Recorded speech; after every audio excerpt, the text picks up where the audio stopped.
आकाशवाणी भोपाल से प्रस्तुत हैं प्रादेशिक समाचार।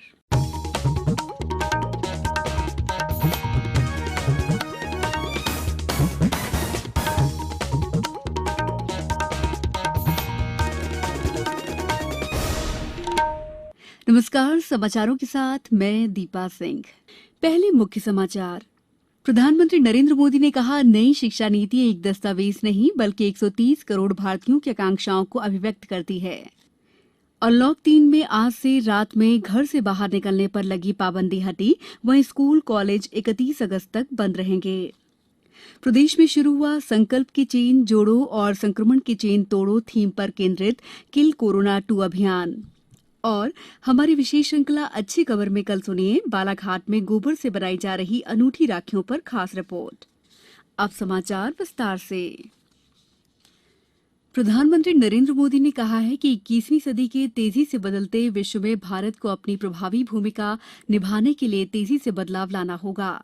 वे आज अखिल भारतीय तकनीकी शिक्षा परिषद के स्मार्ट इंडिया हैकेथॉन 2020 के ग्रैंड फिनाले को वीडियो कॉन्फ्रेंसिंग के माध्यम से संबोधित कर रहे थे। उन्होंने कहा कि सोच के साथ ही देश में अनुसंधान, नवाचार, विकास और उद्यमिता को बढ़ावा देने के लिए एक जरूरी माहौल बनाया गया है। श्री मोदी ने नई शिक्षा नीति का उल्लेख करते हुए कहा कि ये नीति 21वीं सदी के युवाओं की आकांक्षाओं, जरूरतों और उम्मीदों को ध्यान में रखते हुए तैयार की गई है। उन्होंने कहा कि नई शिक्षा नीति सिर्फ एक दस्तावेज नहीं है, बल्कि ये 130 करोड़ भारतीयों की आकांक्षाओं को परिलक्षित करती है। प्रधानमंत्री ने कहा कि 21वीं सदी ज्ञान का युग है। ऐसे में पूरा ध्यान सीखने, अनुसंधान और नवाचार पर केंद्रित होना चाहिए। उन्होंने कहा कि नई शिक्षा नीति 2020 का यही उद्देश्य है।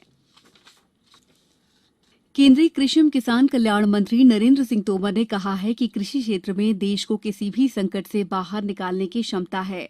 उन्होंने दिल्ली में एक कार्यशाला को संबोधित करते हुए कहा कि ग्रामीण भारत और किसान समुदाय आत्मनिर्भर भारत के सपने को साकार करने में अग्रणी भूमिका निभाएंगे। श्री तोमर ने कोरोना महामारी के बावजूद खरीफ फसल की बुआई पर संतोष व्यक्त करते हुए कहा कि युवाओं को आजीविका के रूप में कृषि क्षेत्र को अपनाने के लिए प्रोत्साहित किया जाना चाहिए।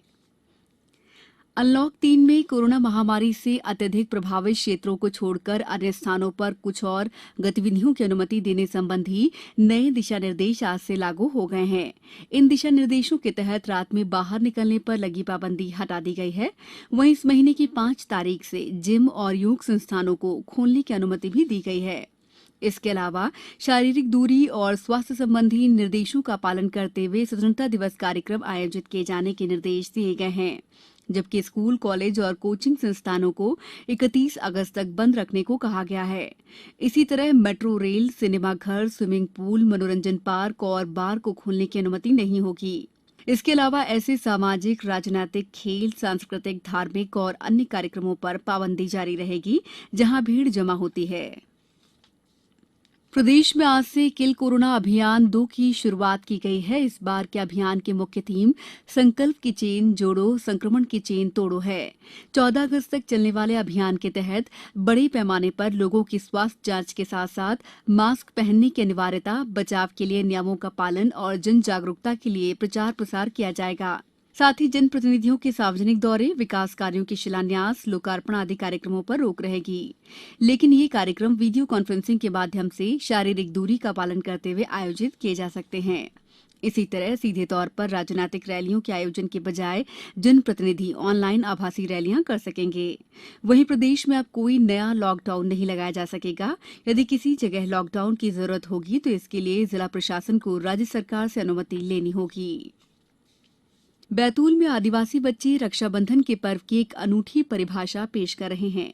जानते हैं हमारे बैतूल संवाददाता मयंक भार्गव की इस रिपोर्ट में। यूं तो भाई बहन के अटूट प्रेम के बंधन के रूप में हम रक्षाबंधन का पर्व मनाते हैं। बहनें इस दिन भाई की लंबी उम्र की कामना करती हैं। लेकिन बैतूल जिले में आदिवासी बच्चों के रक्षाबंधन की कहानी इससे अलहदा है। ये आदिवासी बच्चे पर्यावरण को बचाने के लिए हर साल गांव में पेड़ों को राखियां बांधकर इनकी सुरक्षा का संकल्प लेते हैं। पहली बार आदिवासी क्षेत्रों के बच्चों ने 30 फीट की राखी बनाकर पेड़ों को बांधी। शिक्षिका ममता गोहर ने बताया है कि राखी को स्थानीय हस्तकला से आकर्षक बनाया गया है। हमारी शाला में आदिवासी बच्चों ने 5 दिन में 30 फीट लंबी राखी तैयार करके पेड़ों को राखी बांधकर की रक्षा का संकल्प लिया है। क्योंकि हमारी शाला ताप्ती नदी किनारे बसी हुई है और स्टार्टिंग में वहाँ एक भी पाठा होने के कारण पहले वहाँ पर एक भी वृक्ष नहीं थे, परंतु इस कार्यक्रम के कारण आज हमारी शाला में बहुत ही हरा भरा हो गया है। बच्चों का ये प्रयास हमें दर्शाता है कि पेड़ पौधों की सुरक्षा का दायित्व भी हमारा है। इसलिए बच्चों ने पेड़ पौधों को अपना भाई मानकर राखी बांधी है। प्रतिवर्ष इस आयोजन को कराने वाले शैलेंद्र बिहारिया ने बताया है कि पेड़ों को राखी बांधने का कार्यक्रम 1998 से चला आ रहा है। जब हमने देखा कि ग्रामीण पेड़ों की अंधाधुंध कटाई कर रहे हैं तो हमारे मन में एक विचार आया कि ग्रामीणों को भी पर्यावरण से जोड़ना चाहिए और हम लोगों ने ग्रामीणों की सहायता से पेड़ों को राखी बांधने का कार्यक्रम प्रारंभ किया। हमने लगातार देखा कि सभी लोग पेड़ पौधे से जुड़ने लगे और देखते ही देखते यह सिलसिला प्रतिवर्ष जारी रहा। वाकई नन्हे मुन्ने रखवालों ने बड़ी ही खूबसूरती से हमें ये समझा दिया है कि पेड़ पौधे भी हमारे करीबी हैं और हमें पर्यावरण संरक्षण की दिशा में और बेहतर काम करने की जरूरत है। जबलपुर के पास कौशलपुर में एक सड़क दुर्घटना में आज 3 लोगों की मौत हो गई जबकि 5 अन्य घायल हुए हैं। घायलों को अस्पताल में भर्ती करवाया गया है। मुख्यमंत्री शिवराज सिंह चौहान ने भी इस घटना पर दुख जाहिर किया है। समाचारों में वक्त है ब्रेक का।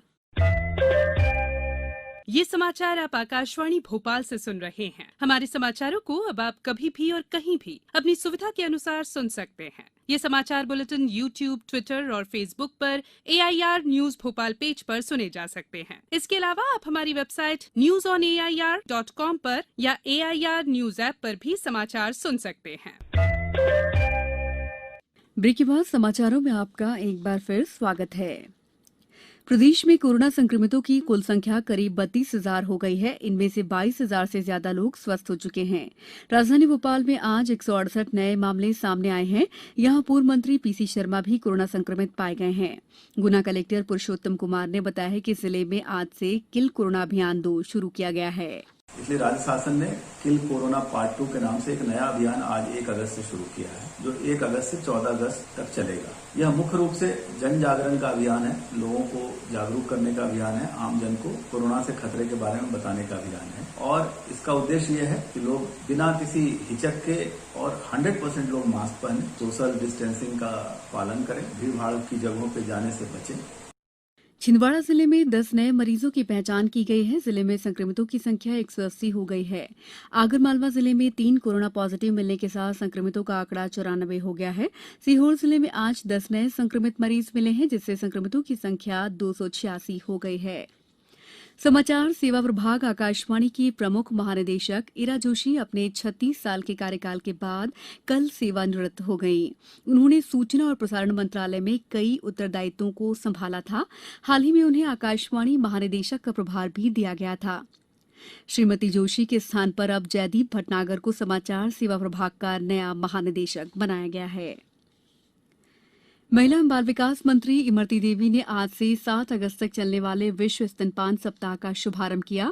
ग्वालियर में अपने निवास से ऑनलाइन शुभारंभ करते हुए कहा कि ये सप्ताह अत्यंत महत्वपूर्ण है। उन्होंने कहा कि कोरोना काल के दौरान चिकित्सक, नर्स, पैरामेडिकल स्टाफ और सफाई कर्मियों के साथ साथ आंगनबाड़ी कार्यकर्ता और सहायिकाएं लोगों को जागरूक करने के लिए अपनी जिम्मेदारी का निर्वहन करें। ईद उल अजहा का त्योहार आज प्रदेश भर में मनाया गया। कोरोना संक्रमण को देखते हुए लोगों ने घरों पर ही नमाज अदा की और इस दौरान महामारी से मुक्ति के साथ ही मुल्क की तरक्की और बेहतरी के लिए दुआ मांगी। हमारी विशेष श्रृंखला अच्छी खबर के 56वें अंक में कल प्रादेशिक समाचारों में सुनिए बालाघाट में लोकल फॉर वोकल अभियान के तहत गोबर से बनाई जा रही अनूठी राखियों पर खास रिपोर्ट। अच्छी खबर में आप हर रविवार रूबरू होते हैं प्रदेश के किसी भी इलाके की उस खबर से जो सकारात्मक है और समाज को दिशा देने में मददगार हो सकती है। अब कुछ समाचार संक्षेप में। राजधानी भोपाल सहित प्रदेश के कुछ क्षेत्रों में आज हुई बारिश से लोगों को गर्मी और उमस से राहत मिली है। सागर कलेक्टर दीपक सिंह ने जिले के सभी उप पंजीयकों को दस्तावेज के पंजीयन में पटवारी प्रतिवेदन की अनिवार्यता समाप्त करने के निर्देश दिए हैं। हायर सेकेंडरी और हाई स्कूल की पूरक परीक्षा तथा व्यावसायिक पाठ्यक्रम के लिए दूसरा अवसर दिए जाने माध्यमिक शिक्षा मंडल द्वारा 4 अगस्त से आवेदन प्राप्त किए गए हैं। अंत में मुख्य समाचार एक बार फिर। प्रधानमंत्री नरेंद्र मोदी ने कहा, नई शिक्षा नीति एक दस्तावेज नहीं बल्कि 130 करोड़ भारतीयों की आकांक्षाओं को अभिव्यक्त करती है। अनलॉक 3 में आज से रात में घर से बाहर निकलने पर लगी पाबंदी हटी। वहीं स्कूल कॉलेज 31 अगस्त तक बंद रहेंगे। प्रदेश में शुरू हुआ संकल्प की चेन जोड़ो संक्रमण की चेन तोड़ो थीम पर केंद्रित किल कोरोना 2 अभियान। और हमारे विशेष श्रृंखला अच्छी खबर में कल सुनिए बालाघाट में गोबर से बनाई जा रही अनूठी राखियों पर खास रिपोर्ट। इस बुलेटिन में बस इतना ही।